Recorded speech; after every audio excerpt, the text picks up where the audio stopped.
মাননীয় মন্ত্রী, প্রতিমন্ত্রী ও উপদেষ্টাগণ নিজ নিজ দপ্তর সংক্রান্ত বিষয় যথারীতি তুলে ধরবেন এবং মাননীয় সংসদ সদস্যবৃন্দ তাদের নির্বাচনী এলাকা ও সংশ্লিষ্ট বিষয়ে স্বাভাবিকভাবেই মতামত করবেন।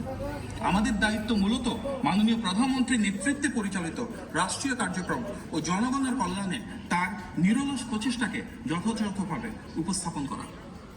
ফ্যাসিবাদের দীর্ঘ সময় এবং গত প্রায় 1.5 বছর অন্তর্বর্তী সরকারের সময় একটি নির্দিষ্ট গোষ্ঠী পরিকল্পিতভাবে বহুমুখী অপপ্রচারে লিপ্ত থাকলেও সামাজিক যোগাযোগ মাধ্যমে অসংখ্য সচেতন নাগরিক স্বতঃস্ফূর্তভাবে শক্ত অবস্থান নিয়ে এসব মিথ্যাচার ও উদ্দেশ্য প্রণোদিত প্রচারণার বিরুদ্ধে জোরালো প্রতিরোধ গড়ে তুলেছেন। এই জন্য গণতন্ত্রকামী জনগণের পক্ষ থেকে আমরা আন্তরিক ধন্যবাদ জানাই।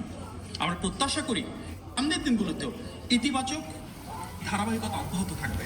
একই সঙ্গে সরকারের সংশ্লিষ্ট ব্যক্তিবর্গ নিজ নিজ অবস্থান থেকে তথ্যভিত্তিক বক্তব্য তুলে ধরে অপপ্রচারের বিরুদ্ধে কার্যকর ভূমিকা রাখবেন।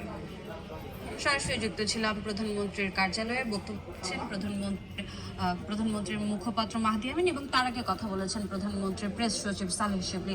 চলে যাচ্ছে পরবর্তী সংবাদে। বাকি ভিজিট করুন সময় টিভির ফেসবুক পেজে। চলে যাচ্ছে পরবর্তী সংবাদে।